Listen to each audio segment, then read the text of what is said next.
इसको जहन्नम में डाल दो। अब जहन्नम में फरिश्ते घसीट के ले जा रहे हैं, कह रहे माँ नहीं सुन रही, माँ नहीं सुन रही, माँ। अल्लाह मुअस्सिर हकीकी है, फाइल हकीकी है। आवाज दिया माँ, आवाज दी माँ, माँ ने नहीं सुना। फिर अल्लाह ने तौफीक दी, माँ के दिल में रहम। माँ ने कहा क्या आवाज देता है? कहा एक रात मेरा हाथ जल गया था, हाँ, फिर तूने पूरी रात मेरे हाथ को पानी में डाला था, तू मेरे साथ रोती रही थी, और जो हाथ जला था, अब तो मुझे जहन्नम में डाला जा रहा है, क्या मुझे माफ नहीं करेगी? मेरी माँ माफ नहीं करेगी, मुझे जहन्नम में लेके जाया जा रहा है। तो मेरी माँ उसकी तरफ देखेगी और फिर अल्लाह की बारगाह में अर्ज करेगी, मालिक मेरे बेटे को माफ कर दे, मेरे बेटे को माफ कर दे। अल्लाह फरमाएगा इसने तुझे जला के मारा था, हाँ मारा था, मगर मेरा बेटा है, मेरा लाल है, मेरे मालिक मेरे बेटे को माफ कर दे। हाय, दुनिया में बड़ी आवाजें सुनी मगर माँ की तरह आवाज नहीं सुनी, बड़ी शफकतें देखी मगर माँ की तरह शफकत नहीं देखी। पूरा घर ही अच्छा लगता है, माँ जिस कमरे में हो उससे अच्छा कोई कमरा नहीं लगता। माँ माँ होती है, माँ जिंदा है, उससे मोहब्बत किया करो, उससे प्यार किया करो। एक बार वो चली गई तो दूसरी मर्तबा माँ नहीं मिलेगी, याद रखना इस बात को। बाप जिंदा है, उसकी कदर किया करो। देखो बाप आज है, कल उसकी कब्र पे ठंडी मिट्टी से रोने से क्या फायदा, जीते जी। बाबा फरीदुद्दीन गंज शकर फरमाते हैं, अपने बाप का तलबा बगैर किसी कपड़े के चूमना 7 साल की नफली इबादत से बेहतर है। आला हज़रत फाजिल बरेलवी रदी अल्लाह तआला अन्हु इरशाद फरमाते हैं कि हम सारे पैसे मैं अपनी अम्मी को दे देता था और फिर अम्मी से अपने पैसे मांगता था, अम्मी लाओ। फरमाते हैं इस वजह से कि ताकि मेरी माँ की अजमत और उसकी तकरीम बुलंद रहे और उसको दिए ख्याल ना हो कि मेरे बच्चे बड़े हो। खून पूरा निकाला जाता है, 25-25 हजार रुपए लगते हैं एक हफ्ते में, 1-1 लाख 2-2 लाख। जितना महंगा अस्पताल उतना ही महंगा इलाज, जैसा अस्पताल उतना ही महंगा इलाज। एक आदमी मुझे उत्तराखंड में मिला, लड़का, उसकी ये नस कांप रही थी। मैंने कहा क्या हुआ? कहने लगे सैयद साहब बात यह है कि मुझे मेरे दोनों गुर्दे खराब है और मेरे बाप ने ये किया कि जमीन भी बेच दी, हमारा मकान भी बिक गया और मेरे बाप ने अपना गुर्दा भी दिया, मगर मैं ठीक नहीं हो पाया। सैयद साहब आज मैं रोता हूँ, मेरा बाप बहुत रोता है मेरे लिए, मेरी माँ, हम सब किराए के मकान पे रहते हैं और मेरा गुर्दा भी ठीक नहीं हुआ। आप में से कितने लोग ऐसे बैठे हैं जिन्होंने जिंदगी में अपने ऊपर या नीचे 2 रकात नमाज पढ़ी हो, या अल्लाह मेरे गुर्दे खराब नहीं हुए आज तक, वरना नहीं तो गुर्दों के मरीजों को देखो, जाओ पटना जाओ बड़े बड़े अस्पतालों में जाओ, जाकर के गुर्दों के मरीजों को देखो, वो जिंदगी और मौत से लड़ रहे हैं। शुक्र अदा किया करो। 2 रकात नमाज पढ़ी कभी नहीं। कश्मीर से टेलीफोन आया मेरे पास, कहने लगे हम आपकी तकरीर करना चाहते हैं। मैंने कहा मेरे पास वक्त नहीं इस महीने में। कहने लगे आपके पास तो वक्त है, मगर जो आपकी तकरीर सुनने की आखिरी ख्वाहिश करता है उसको कैंसर है, उसके पास वक्त नहीं है। मैं तकरीर करने गया, तकरीर के बाद मैंने उससे मुलाकात की, उसका नाम मोहम्मद सलीम था। मैंने कहा सलीम भाई क्या हाल है? कहने लगे अल्लाह का शुक्र है। मैंने कहा मैंने सुना है आपको कैंसर है। कहने लगे कैंसर की वजह से अल्लाह का शुक्र है, मुझे डॉक्टरों ने बताया 2 महीने तक तुम जिंदा रहोगे। अल्लाह का शुक्र अदा करता हूँ कि मुझे एक्सीडेंट की मौत नहीं आई, मेरे दिल का दौरा नहीं पड़ा, मेरे मालिक ने 2 महीने पहले मुझे तौबा की मोहलत दे दी। मैं जरूर समझता हूँ कि मेरा अल्लाह मुझको माफ कर देगा। कहता मैं बहुत पापी हूँ, मैं अल्लाह के सामने रोज सर सजदे में रखता हूँ और कहता हूँ मालिक एक अंधेरे कमरे में नहीं रह सकता, घबराहट होने लगती है थोड़ी देर के बाद, तो फिर कब्र में कैसे रहूंगा, फिर ऊपर तख्ते, फिर उसके ऊपर मिट्टी और उसके ऊपर मैं अकेला कफन में, और फिर मेरे मालिक मैं कैसे रहूंगा, मुझे डर लगता है। कहता है मैं अपने रब की बारगाह में अर्ज करता हूँ, है मेरे मालिक तू करीम है, मैं पापी हूँ, मुझे माफ कर दे। कहता है कैंसर के बगैर भी नमाज पढ़ी थी, मगर वो क्या नमाज थी, ऐसी जाता था सजदे करके हट जाता था, मगर अब जब सजदा करता हूँ तो मेरी आंखें डबडबाने लगती हैं, खूब आंसू निकलते हैं, मेरा दिल मुतमईन हो जाता है। उसका इंतकाल हो गया, अल्लाह उसको बख्शे, मगर तुम अमीरों के सामने तो रोए, अपने बड़े बड़े लोगों के सामने रोए, मगर कभी अल्लाह के सामने रोने का मिजाज नहीं बनाया। याद रखो उसके सामने रोया करो, 2 रकात नमाज पढ़ के कभी उसका शुक्र अदा किया करो। एक आदमी अस्पताल में भर्ती हुआ, 1.5 दिन में 90,000 का बिल आ गया। डॉक्टर ने जब बिल उसके हाथ में दिया तो रोने लगा, क्या लगा ज्यादा पैसे लग रहे हैं? अगर ज्यादा पैसे लग रहे हैं तो बताइए, हम आपका पैसा कम कर देंगे। उस बूढ़े ने कहा नहीं नहीं, अल्लाह ने इतना नवाज रखा है कि सारा अस्पताल खरीद सकता हूं खड़े खड़े। कहा तो फिर रोते क्यों हो? कहा रो इस वजह से रहा हूं कि तेरे इस अस्पताल में ऑक्सीजन मशीन से 1.5 दिन सांस लिया, तूने 90,000 का बिल बिठा दिया। अल्लाह की हवाओं में मैं 80 साल का बूढ़ा कब से सांस ले रहा हूं। मैंने कभी सोचा ही नहीं कि सांस लेना कितनी बड़ी अल्लाह की नेमत है। मैंने कभी गौर ही नहीं किया कितनी बड़ी नेमत है अल्लाह की ये सांस लेना। कभी हमने बैठ के सोचा ही नहीं कि ये नाक है, नाक के अंदर एक रग है, ये रग जब ये यहां से एक रग और इस ये दिखाई देता है, इसका आपको बताऊं दूरबीन से दिखाई देती है, सुर्ख रंग की रग है, नाक से निकल के भेजे तक जाती है। ये खुशबू और बदबू के ऊपर है। अगर बदबू और खुशबू नहीं आएगी, अगर ये बंद हो जाए, और दुनिया का कोई भी मेडिकल साइंस मिलकर एक ऐसी रग नहीं बना सकता जो अल्लाह ने अपने हर बंदे की नाक में बनाई है। न्यूरोसर्जन कहते हैं, ईएनटी स्पेशलिस्ट कहते हैं, एक रग नहीं बना सकता जो अल्लाह ने हर इंसान के अरबों खरबों इंसानों की नाक में बनाई है। तभी तो मैं कहता हूं कि हमारा साइंस से क्या झगड़ा हो सकता है। साइंस किताब एक तहकीक है, कुरान किताब एक तखलीक है। कुछ साइंस कहता है कि सूरज इतने करोड़ मील दूर है और चांद 1.25 लाख मील दूर है और जमीन इतनी फैली हुई है, मगर कहीं भी साइंस ने नहीं कहा कि जमीन उसने बनाई है या सूरज उसने बनाया है या आसमान उसने बनाया है। यहां तक कि लोगों ने खुदाई के दावे भी किए, मगर किसी ने यह क्लेम, यह दावा नहीं किया कि उसने एक कबूतर भी बनाया है। वो अकेला मेरा रब है जो कुरान में कहता है जमीन भी मैंने बनाई है, आसमान भी मैंने बनाया है। वो अकेला बनाने वाला है, वही हमारा रब है जिसके सामने हमें झुकना चाहिए था, जिसके सामने हमें अल्लाह के सामने शिकवे नहीं करने चाहिए थी, शिकायतें नहीं करनी चाहिए थी, बल्कि शुक्र अदा करना चाहिए था। शुक्र से नेमतें महफूज हो जाती हैं। ये किसी मियाँ के तावीज की बात नहीं बता रहा हूँ, ये किसी में ढोंगी की बातें की बात नहीं कर रहा हूँ, ये मैं अल्लाह की बात कर रहा हूँ कि वो फरमाता है कि तुम अगर शुक्र करोगे तो वो तुम्हारी नेमतें महफूज कर देगा। कैसे महफूज कर देगा? अगर तुम सेहत का शुक्र अदा करोगे तो तुम्हारी उम्रें लंबी हो जाएंगी, ये अल्लाह का वादा है। अगर तुम अपनी चीजों को, और बताओ मुझे, जिन्होंने गुर्दे का इलाज किया उसे लाखों रुपए लोगों ने दे दिए, जिन्होंने दिल का इलाज किया उन्हें जमीनें बेच बेच के दे दी, मगर जिसने दिल दिया उसे कभी सजदा भी नहीं किया। हाय गफलत, हाय हाय गफलत तेरी इंसान कि तूने डॉक्टरों को तो बड़े पैसे दिए, मगर जिसने तुझे दिल गुर्दा दिया उसको कभी 2 आंसू भी बहा के नहीं गिराए उसके। शेख सादी कहते हैं मैं गुजर के जा रहा था, मेरे पाँव के जूते टूट गए तो मुझे छाले पड़ गए पैरों में। तो फिर जब छाले पड़ गए तो जख्म बन गए। मैंने कहा मालिक चला नहीं जाता, इतना तो दे दे जूते खरीद लूं। कहते अगले मोड़ पे मुड़ाऊं तो एक आदमी के दोनों पाँव नहीं थे, मैं सजदे में गिर गया। मैं कहा अल्लाह मुझे माफ कर दे, तूने मेरी आंखें खोल दी। मेरे पास पाँव तो हैं, इसके पास तो पाँव ही नहीं है। 2 शुक्र अदा करो, 2 रकात नमाज, उसके सामने रोना सीख लो, देखो इस्लाम सीख जाओगे। अगर अल्लाह के सामने रोना सीख गए, उससे कहा करो मालिक हम पर करम कर दे, हम पर रहम कर दे। इधर देखो तो वो लड़का जो बीमार, जिसकी मैं बात बता रहा था, उसका नाम असद, वो गाना गाने वाला, उसका घर बिका, उसके भाई ने उसको गुर्दे दिए मगर ठीक नहीं हुआ, बीमारी बढ़ गई, मौत करीब आ गई, बिल्कुल मौत के करीब था। बीबी ने कहा असद क्यों रोता है? कहने लगा क्यों रोते हो? कहने लगे एक तो तुम बेवा हो जाओगी, मेरे बच्चे यतीम हो जाएंगे, इस वजह से रो रहा हूँ, और दूसरी वजह ये रो रहा हूँ कि मैं जब अल्लाह ने आवाज दी, मैंने गाने गाए, मैंने लोगों के यहाँ गाने गाए, वर्ल्ड टूर किया, सेल्फी लेते थे लोग मेरे साथ, नाम कितना था मेरा, मगर आज जब मेरा वक्त खराब आया है सबने मेरा साथ छोड़ दिया, कोई मेरे साथ नहीं है।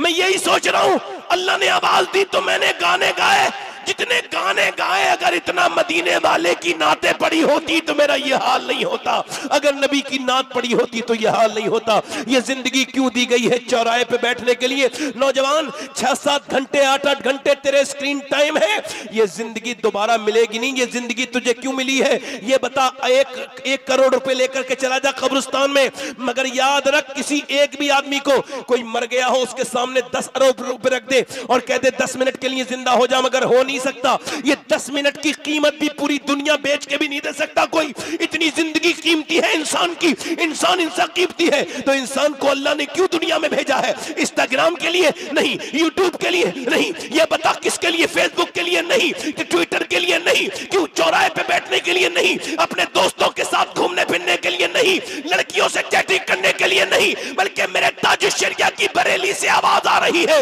जिंदगी ये नहीं है सभी के लिए, जिंदगी है नबी की, नबी के लिए। ना समझ मरते हैं जिंदगी के लिए, जीना मरना है सब कुछ नबी के लिए। ये तो 100 साल के बाद पोते ने कहा, मगर दादा ने इससे बड़ी बात 100 साल पहले कही थी। पोते ने कहा था जिंदगी है नबी की, नबी के लिए। दादा बोले जमीनो जमा तुम्हारे लिए, मकीनो मका तुम्हारे लिए, चुनीनो चुना तुम्हारे लिए, बने दो जहां तुम्हारे लिए, हम आए यहाँ तुम्हारे लिए, उठे भी वहां तुम्हारे।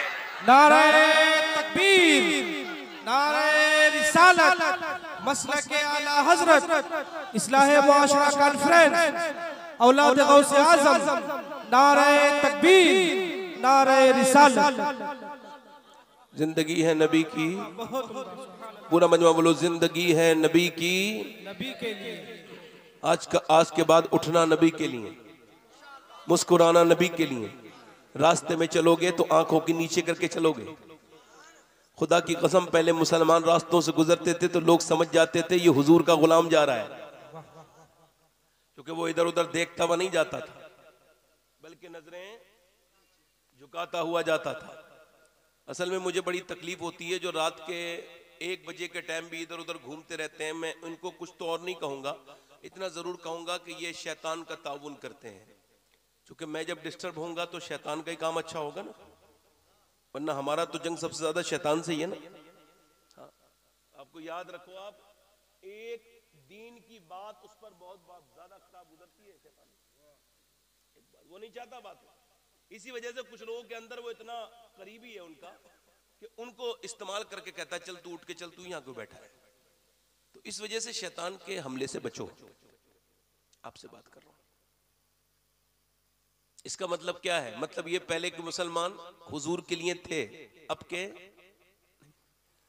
अब तो मोहम्मद नाम लगा हुआ है और फेसबुक पे इसको देखो कि गंदी पोस्टें हैं, नाम मोहम्मद के साथ है और उसके व्हाट्सएप पर उसकी बहनों बेटियों की तस्वीरें लगी हुई हैं। नाम उसका हुजूर के नाम पर है और उसके स्टेटस पर गंदे गाने चल रहे हैं। स्टेटस का मतलब होता है हालात, और हालात इतने गंदे हैं आपके कि आपने गंदी तस्वीरें लगाई, गंदी चीजें लगाई। पहले के मुसलमान थे अल्हम्दुलिल्लाह, इकबाल कहता है बुश शिकन उठ गए, बाकी जो रहे बुदगर हैं, उम्मती बाइस रुसवाई पैगंबर हैं। हो जो बदनाम कब्रों की तिजारत करके, क्या ना बेचोगे जो मिल जाए सनम पत्थर के। हालात इस तरह के हैं कि मुसलमान नजर ही नहीं आता। याद रखना इस बात को, नफरत का बदला नफरत नहीं होता।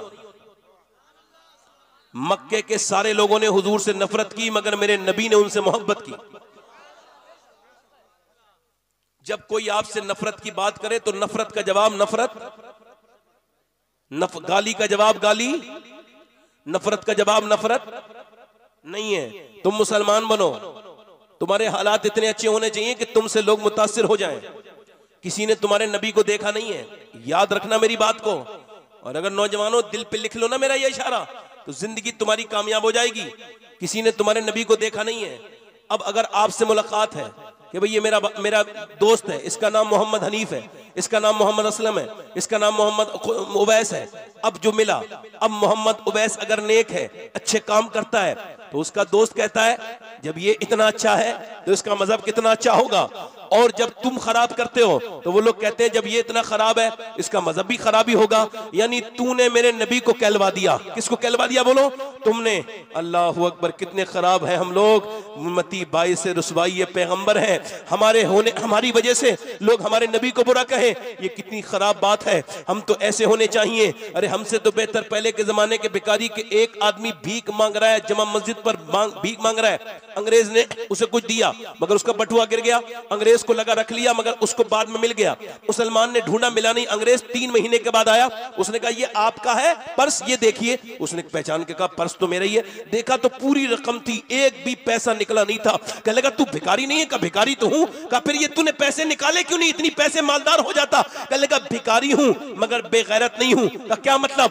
कहा तू ईसा अलैहिस्सलाम का उम्मती हो, मैं अपने नबी का उम्मती हूं। अगर तुम्हारे नबी ने मेरे नबी से कयामत के दिन ये कह दिया होता कि मेरे नबी से ये कह दिया होता ईसा अलैहिस्सलाम ने कि ए मोहम्मद सल्लल्लाहु अलैहि वसल्लम आपका उम्मती चोर है, तो मेरे नबी को तकलीफ होती, मेरे सरकार को तकलीफ होती। इस वजह से ये अपना पर्स लो, मैं भिखारी हूं मगर अपने नबी से बहुत मोहब्बत करता हूं। उस आदमी ने आगे बढ़ के कहा ये पर्स तो बाद में देना, पहले मुझे कलमा पढ़ा के मुसलमान कर। जब एक भिखारी की ईमानदारी का ये आलम है तो नबियों के ताजदार का आलम क्या? नारे तकबीर, नारे रिसालत, मसलक आला हजरत, इस्लाह मुआशरा कॉन्फ्रेंस, सरजमीन मंगोलिया। ये फिक्र लेके हर नौजवान निकले अपने घर से कि मैं जो भी करूंगा उसका असर मेरे नबी के ऊपर होगा। अजीजुन अलैहि मा अनित्तुम हरीस। मुफ्ती अहमद यार खनईमी इसकी तफसीर में कहते हैं कि उम्मती का गाली बकना भी नबी को तकलीफ देता है। तो आज के बाद जब घर से निकलो तो समझ लेना कि मैं अकेला नहीं हूं, इस्लाम मेरे साथ है। तो मैं ना तो गाली दूंगा, न नफरत का जवाब नफरत से दूंगा, न मैं किसी का दिल दुखाऊंगा, बल्कि मैं जाऊंगा तो रास्ते के कंकर हटाऊंगा। कोई बीमार खड़ा होगा उसका काम में आऊंगा, कोई मजबूर होगा उसकी मजबूरी में काम में आऊंगा। यही मेरे नबी की तालीम, मेरे हुजूर की तालीम क्या है? यही मेरे नबी की तालीम है, यही मेरे मुस्तफा की तालीम है। मेरी तरफ देखो और गौर करो। अल्लाह के रसूल को किसी ने अंगूर पेश किए क्या? और हुजूर की आदत थी सबको खिलाते थे, खुद नहीं खाते थे। कभी एक ले लिया मगर बांट देते थे। मगर उस दिन पहला अंगूर खाया, फिर सारे अंगूर खा लिए। सिहाबा देख रहे हैं हुजूर ने एक भी अंगूर हमको नहीं दिया। अर्ज की या रसूल अल्लाह आप तो बांट के खाते हैं, सारे अंगूर क्यों खा लिए? देने वाला जिसने पेश किया था वो चला गया। हुजूर ने फरमाया ये अंगूर खट्टे थे, मैंने एक अंगूर खाया, दूसरा भी खट्टा था, सारे खट्टे थे। अगर मैं तुमको दे देता तो तुम मुंह बनाते या कहते खट्टे हैं, तो जो लेके आया था उसके दिल पे असर हो जाता। लिहाजा मैंने सारे अंगूर खा लिए कि उसके दिल पे कोई असर ना हो जाए। और हम अपने आप को जलील करने में लगे हैं। अब आप मुझे बताओ क्या तजाद नहीं है हमारा? हम ये चाहते हैं कि हमारा भाई डूब रहा हो तो मर जाए, खत्म हो जाए। ये इस्लाम नहीं है। इस्लाम ये है कि जब किसी मुसलमान की परेशानी की बात सुनो तो उसके लिए हाथ उठा के दुआ कर दो। सुनो तुम्हारा कोई भाई परेशान है तो कुछ नहीं कर सकते तो दो आंसू गिरा दो, अल्लाह को वो आंसू ही तुम्हारे पसंद आ जाएंगे। एक बात और आपसे अर्ज कर दूं, अल्लाह के रसूल से अर्ज की गई या रसूलल्लाह कयामत कब आएगी? कयामत तो हुजूर ने फरमाया कि जब लोग अपने माँ बाप के साथ बदतमीजी शुरू कर देंगे तो कयामत आ जाएगी। कितने लोग ऐसे हैं जो जहन्नमी बन गए अपने माँ बाप को सता के। कुछ लोग ये समझते हैं कि बीबियां खुश तो सब ठीक। याद रखना, बीबी अगर खुश तो दुनिया अच्छी, और अगर अम्मा खुश तो आखिरत अच्छी। हम ये नहीं कह रहे हैं कि बीबी के साथ बदतमीजी करो ना, मगर माँ का मकाम। कुछ लोग कहते हैं मैं अपनी माँ को रख रहा हूँ। हजरत सैयदना शाह अहमद नूरानी रहमतुल्लाह अलैह बहुत बड़े आलिम दीन गुजरे अहले सुन्नत के। वो लंदन में तकरीर कर रहे थे। लंदन में तकरीर करने के बाद माँ की अजमत पर वो निकले तो अंग्रेज सहाफी ने पूछा, रिपोर्टर ने पूछा, ये बताइए क्या आप अपनी माँ को अपने साथ रखते हैं? अब भी हमने सुना है। तो वो रोने लगे, कहने लगे शाह अहमद इतना बड़ा नहीं हुआ जो माँ को अपने साथ रखे। हाँ, अब भी मैं अपनी माँ के कदमों में रहता हूँ। मेरी माँ मुझे आज भी अपने साथ रखती है। लोग कहते हैं हमने माँ को हज करा दिया। अरे तू क्या हज का माँ को कराएगा? उसने दुआएं की हैं तो तू हज करने के लायक बना है। उसने तुझे पाला पड़ो, तेरी परवरिश की है तो तेरा जहन हज की तरफ। ये उल्टी बात करता है लोग, उल्टी बात करते हैं लोग। हजरत सैयदना मालिक बिन दीनार कहते हैं, मैं थोड़ा ध्यान से सुनना, कोई उठ के ना जाना और बहुत ध्यान से सुनना। अपने माँ बाप की इज्जत किया करो। आला हज़रत फाजिल बरेलवी रदी अल्लाह तआला अन्हु इरशाद फरमाते हैं कि हम सारे पैसे मैं अपनी अम्मी को दे देता था और फिर अम्मी से अपने पैसे मांगता था, अम्मी लाओ। फरमाते हैं इस वजह से कि ताकि मेरी माँ की अजमत और उसकी तकरीम बुलंद रहे और उसको दिए ख्याल ना हो कि मेरे बच्चे बड़े हो गए। हम ऐसे ही मांगते थे। आज कितने लोग ऐसा आला हज़रत की तरह करते हैं? माँ तो तरसती है पैसों के लिए, है माँ तो तरसती है पैसों के लिए। बड़े नाम कर रही है लोगों ने, मर जाए तो मियां बड़ी लंबी लंबी फातिया, बड़े लंबे लंबे उनके नाम के जलसे माँ के, जीते जी तो साथ में बात भी नहीं की, अम्मा से ख्याल तक नहीं किया।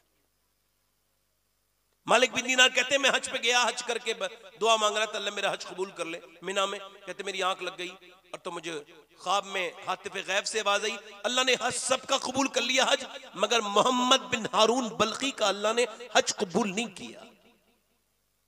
कहते वो बलख का नाम सुना मैंने, ख्वाब में उठ गया, कोई ढूंढना मुश्किल नहीं था, मैंने बलखियों को ढूंढा, उनका खैमा मिल गया। उनके कैंप अलग लगे होते हैं, वहां अलग अलग मुल्कों के कैंप होते हैं। मैंने बलखियों से पूछा मोहम्मद बिन हारून बलखी को जानते हो? सब बोले अरे वो सामने जो नमाज पढ़ रहे हैं, और सबसे ज्यादा नेक, सब अल्लाह के नाम पे दे चुके, सब कुछ अपना कुर्बान कर चुके, हर साल हज को आते हैं, वही तो है मोहम्मद बिन हारून बल्खी। कहते मैं उसके करीब जाके बैठ गया, उसने सलाम फेरा और मुझसे कहा अस्सलाम वालेकुम मालिक बिन दीनार। मैंने कहा आप मुझे जानते हैं? कहा मैं तो ये भी जानता हूं, क्यों आए हो? कहा क्यों आया हूं? कहा ये बताने आए हो कि मेरा हज कबूल नहीं हुआ। कहते मैं हर साल हज करने आता हूं, 24 साल हो गए, 24 साल हो गए हज करने आता हूं। काबे में जाता हूं एहराम बांध के, तो एहराम को सोचता हूं कि अब कफन पहन लिया है, तो डरता हूं, काबे में जाके कांपने लगता हूं, काबे को देख के रोने लगता हूं। पहले लोग काबे को देख के रोते थे, अपने गुनाह याद करते थे, अब तो सेल्फी लेते हैं, मोबाइल निकालते हैं, काबे से लाइव चलाते हैं। मेरा मत दिल करे ना, मेरे अगर मेरा बस चले तो मैं इन जालिमों को काबे के अंदर घुसने न दूं। ये जो बदतमीजियां करते हैं, वहाँ तस्वीरें बनाते हैं औरतों के साथ खड़े होकर, अपनी बीवियों के साथ बेशर्म फिर उसको लगाते हैं। वो बेगैर तो तुमको पता है तुम कहाँ गए हो? ये काबा है, काबा काबा है, यहाँ नबियों ने बड़े हिसाब से कदम रखे हैं, ये कोई आम जगह नहीं है। मेरे शेख गौसुल आजम काबे में चल रहे हैं, मक्के में चल रहे हैं, कंकरी उठा के चूमते हैं काबे मक्के की। किसी ने पूछा मक्के की कंकरी क्यों चूमते हैं? फरमाने लगे मेरे नाना 53 साल मक्के में चले हैं, क्या पता कौन से कंकर को मेरे नाना का पांव से निस्बत हासिल हो गई हो। हरम की जमीन और कदम रख के चलना, अरे सर का मौका है ओ जाने वाले। अल्लाह ने पैसा दिया था तो बदतमीजी की मेरे दोस्त? नहीं नहीं, तुझको बदतमीजी नहीं करनी थी मेरे दोस्त, तुझको तो तौबा करनी चाहिए थी। वो कहता है मैं इस्तलाम करता हूँ हजर अस्वद का, फिर तवाफ करता हूँ, रुकने यमानी, रुकने इराकी, रुकने शामी पर दुआएं मांगता हूँ, मुल्तज़म पर दुआ मांगता हूँ, मैं हतीम में दुआ मांगता हूँ, और मैं फिर मैं मकाम इब्राहीम पर नमाज पढ़ के दुआ मांगता हूँ, मैं सफ़ा मरवा करता हूँ। उसके बाद मैं जब आता है 8 ज़िलहिज्जा तो एहराम बांधता हूँ हज का, मिना जाता हूँ, दुआएं करता हूँ मिना में, मिना से निकल के अरफात जाता हूँ, अरफात में फिर दुआएं करता हूँ, और वहाँ नंगे सिर दुआ मांगना सुन्नत है। कहते हैं मैं धूप में दुआएं मांगता हूँ, तौबा करता हूँ, वहाँ जहाँ आदम अलैहिस्सलाम की दुआ कबूल हुई वहाँ दुआ मांगता हूँ, खूब अपने बाप की जगह पे दुआ मांगता हूँ, खूब रो रो के, फिर असर पढ़ के वहाँ से निकलता हूँ, मैं मुज़दलिफा आता हूँ, वहाँ से कंकरी बीनता हूँ, और वहाँ मगरिब और इशा मिला के पढ़ता हूँ। फिर मैं सुबह चला जाता हूँ मिना में कैंप में से जाता हूँ कंकरी मारने, रमी करने जाता हूँ, और मैं फिर जमरात पे पहुँच के मैं शैतान के कंकरी मारता हूँ, फिर मैं काबे जाता हूँ, तवाफ करता हूँ, और फिर उसके बाद सही करता हूँ, फिर मैं आता हूँ मिना में अपना जानवर कुर्बान करता हूँ, सर मुड़ाता हूँ, और फिर यहाँ पे नमाज पढ़ रहा होता हूँ। तो कोई अल्लाह का वली आता है और आके कहता है तेरा हज कबूल अल्लाह ने नहीं किया, तेरा हज अल्लाह ने कबूल। का क्यों? का मैं अपनी माँ का गुस्ताख जो ठहरा, शराब पीता था, शराब, हाय शराबी। कहता मैं शराब पीता, अपनी माँ के पास आया रमजान के महीने में, दोस्तों ने बिगाड़ दिया था शराब से, शराब के नशे में बोला अम्मा ला मुझे शराब खाना दे दे। उसने कहा शर्म नहीं आती, एक तो रोजा नहीं रखता, दूसरा रमजान में खाना मांगता है, कहते हैं तुझे शर्म आनी चाहिए बेगैरत। कहते हैं उसने कुछ अल्फाज कहे, मुझे गुस्सा आया, मैंने जन्नाटेदार हाथ अपनी माँ के मुंह पे जोर से मारा, वो कमजोर थी, लुढ़क के गिर गई उसी तंदूर में जिसमें आग जली थी। मेरी माँ झुलसने लगी, बूढ़ी मेरी माँ झुलसी, मगर मैं शराबी गिर गया पीछे, उसे निकाल तक ना सका।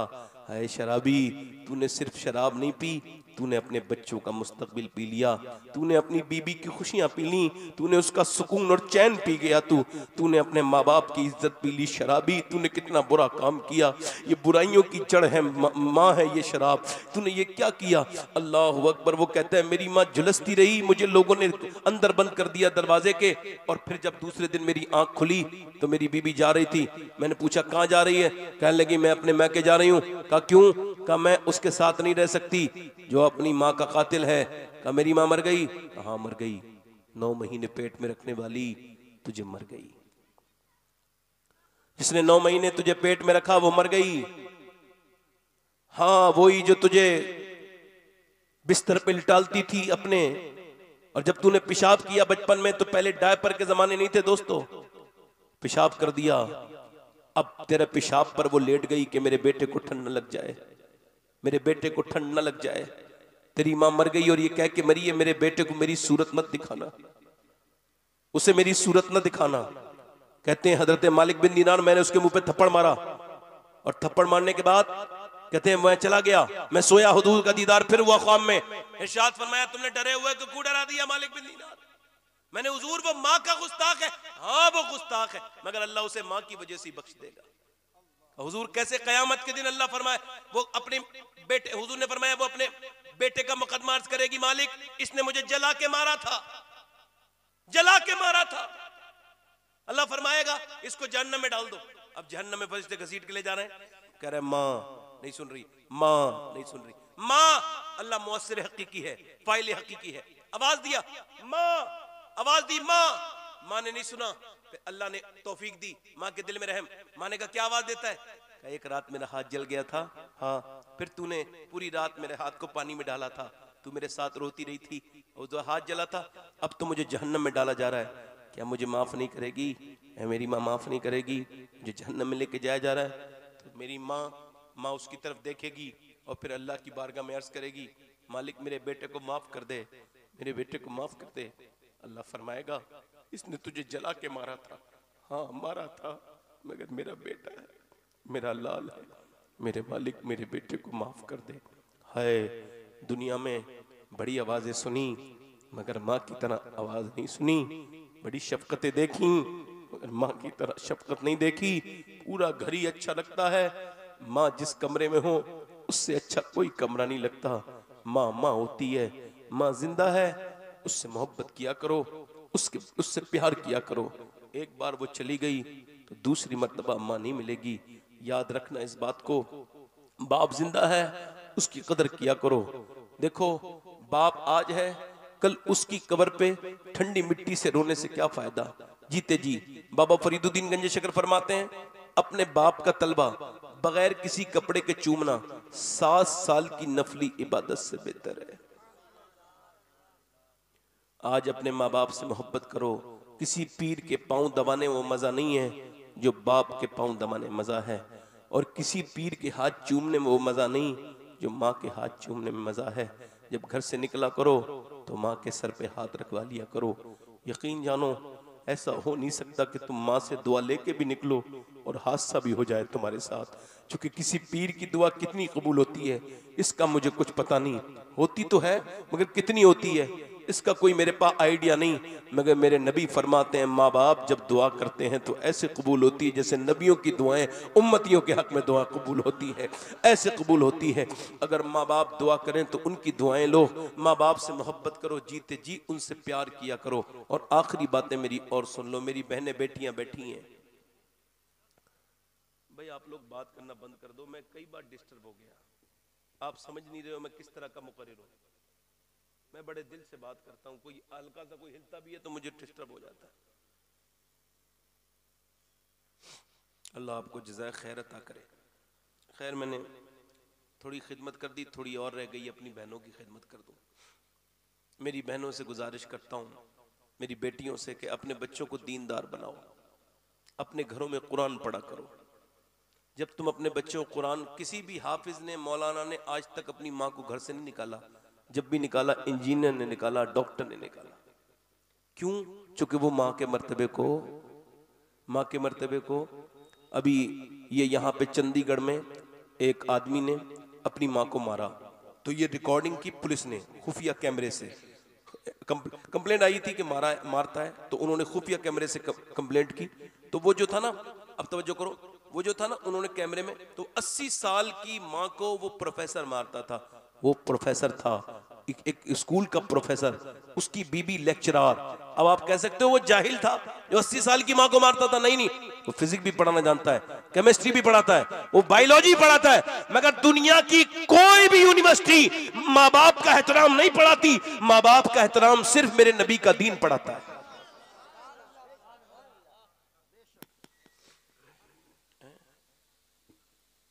जब माँ कुरान सुनाए, तवज्जो करो, जोर से बोलो सुभान अल्लाह। जब माँ कुरान सुनाए, उम्मे सैयदा उम्मे सलमा फरमाती हैं, और मदीने की औरतें अपने बच्चों को सोते वक्त लोरियां सुनाती थी, मगर नबी की बेटी ने कभी लोरी नहीं सुनाई। नबी की बेटी हमेशा कुरान सुनाती थी। उठते हुए कुरान, बैठते हुए कुरान, चलते हुए कुरान, बैठते हुए कुरान, अपनी बच्चों को कुरान सुनाती थी। और उस कुरान का असर यह था कि इमाम हसन फरमाते, मैंने अपनी माँ के साथ कभी दस्तरखान पे खाना नहीं खाया। कहा क्यों? का इस वजह से कि मेरी माँ जिस लुकमे को देख रही हो खाने के लिए, अगर मैं उसको उठा के खा लूं तो ये बेअदबी हो जाएगी। इसी की वजह से मैंने कभी अपनी माँ के साथ खाना नहीं खाया। जब माँ बाप का एहतराम होता है तो बरकतें होती हैं। और आखिरी बात ये कर रहा हूं, कुछ लड़कियां इधर जा रही हैं, उधर जा रही हैं, फैशनेबल हैं, और उनके मुस्तकबिल खराब हो रहे हैं। अपने शोहरों को अपने वही खराब से कपड़े दिखाती हैं, गैर मर्दों को सज धज के दिखाती हैं। माजरत के साथ गैर मुस्लिम बड़े खुश हो रहे हैं, हमने इतनी लड़कियां बदल ली, इतनी लड़कियां वहां बदल ली। हम कहते हैं कि मुझे तकलीफ है, मुसलमान लड़की गई है, इस्लाम के नाम पे मुझे तकलीफ है, मगर एक बात बड़े गारंटी के साथ बता रहा हूं, जिसने इस्लाम समझा नहीं था तुमने उसको ही बदला है, वरना जिसने इस्लाम समझ लिया हो वो जान दे सकती है मगर अपना ईमान नहीं दे सकती। नारे तकबीर।